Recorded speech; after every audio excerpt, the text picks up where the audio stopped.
চাকদার ছবিটা দেখায়। চাকদা বনগাঁ রোডে জল যন্ত্রণা, নৌকো নামিয়ে বামফ্রন্টের অভিনব প্রতিবাদ।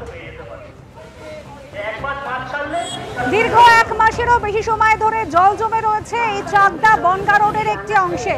বাস স্ট্যান্ড থেকে শুরু করে 12 নম্বর জাতীয় সড়ক এরকমই শোচনীয় অবস্থা। বহু যাত্রীকে এভাবে হাঁটু জল পেরিয়ে ট্রেন বা বাস ধরতে হচ্ছে। আর এখানেই বামফ্রন্টের অভিনব প্রতিবাদ, এভাবে নৌকো নামিয়ে। বাঁকুড়ার বড়জোড়ার ছবিটা একবার দেখুন। টানা বৃষ্টি এবং তার ফলে বাঁকুড়ার বড়জোড়া ব্লকের একাধিক গ্রামের এই অবস্থা। শালী নদীর সেতুর ওপর দিয়ে বইছে জল, জলমগ্ন এলাকা, সমস্যায় পড়ছেন সাধারণ মানুষ।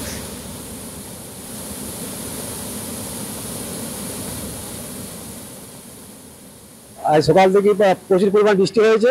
সেই বৃষ্টির জেরে আমাদের শালী নদীর জল বিপদ সীমার উপরে বইছে। হ্যাঁ, আমাদের যে যাতায়াতের যে ব্রিজ ও ভেঙে গেছে, ফলে 7-8টা গ্রাম মানে বিপদগ্রস্ত অবস্থায় আছে। পারাপার বন্ধ, স্কুলের ছেলে মেয়েদের সঙ্গে যোগাযোগ বিচ্ছিন্ন। আমরা চাইছি যেন খুব তাড়াতাড়ির মধ্যে যেন এটা মেরামত করা হয়, যাতে যোগাযোগ হ্যাঁ তারা সেটা আরও ভালো হয়। সকাল থেকে এই অবস্থা চলছে। সকাল থেকে এখন তো অনেক হালকা হয়েছে, সকাল থেকে এমন অবস্থা যে আমরা কোনো যা আশা করতেই পাইনি। পারাপার বন্ধ, পারাপার পুরো বন্ধ, এখনো করতে পারছেন? এখনো করতে পারছি না। তাহলে আমরা এখানে কোনো লোকজনের না পোষে কোনো লোকজন আসে নেই, যোগাযোগ করেন, কোনো যোগাযোগ নেই। খাওয়া দাওয়া কি করবো, যা আছে তাই খেতে হবে। বাঁকুড়ার পর এবার হুগলির ছবি দেখুন। একদিকে টানা বৃষ্টি, অন্যদিকে ডিভিসির ছড়া জল। জোড়া ফলায় হুগলির আরামবাগের 4টি পঞ্চায়েত এলাকার 8টি গ্রামের এই করুণ দশা। জল ঢুকেছে অঙ্গনবাড়ি কেন্দ্রের ভিতরে, দোকান, একতলা বাড়িতে উঠেছে জল। কোথাও হাঁটু, আবার কোথাও কোমর সমান জল পেরিয়ে এভাবেই যাতায়াত করতে হচ্ছে নিত্যদিন।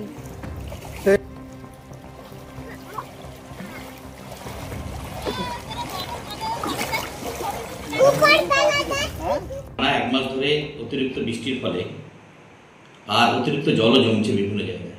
তার সাথে সাথে ডিভিসি যে জলটা ছাড়ছে, শুধুমাত্র পশ্চিমবঙ্গে বৃষ্টি হচ্ছে এমন তো না। দামোদর ভ্যালি কর্পোরেশনের যেখানে জল সঞ্চয় আছে, যেখান থেকে আর জল আসছে, সেখান থেকেও নিকাশি করে দিতে হয়। ওনারা ওনাদের কথা মতো জল ছাড়ছেন, কিন্তু আরামবাগের যে বড় বড় ক্যানেলগুলো আছে যেগুলো দিয়ে জল নিকাশি হয়, সেগুলো সম্পূর্ণভাবে মজে গেছে। ঘরবাড়িতে জল চলে আসছে, অবিলম্বে এগুলোকে নিকাশ করতে হবে। এগুলো সম্পূর্ণভাবে রাজ্য সরকার দায়ী আছে। কোনোভাবেই আজকে 9খানা খালের মধ্যে কোনোটাই সংস্কার করেনি। যে দুটো মূল খাল, সে দুটোও সংস্কার করেনি। এই সংস্কার না করার কারণে, খালগুলো মুজে যাওয়ার কারণে অতিরিক্ত জলের চাপে আজকে ফসলের ক্ষতি হচ্ছে, চাষিদের ক্ষতি হচ্ছে। ডিভিসির যে ক্যানেল আছে, এমনি তো জল ছাড়ে, তো আর ডিভিসি তো এমনি জল ছেড়ে তো ডুবিয়ে দেয়। আর ডিভিসির যে 9টা ক্যানেল আমাদের এই আরামবাগের মধ্যে পড়েছে, সেই ক্যানেলের জলগুলো অনবরত আসছে, এসে আমাদের নিচু এলাকাগুলোকে ডুবিয়ে দিচ্ছে।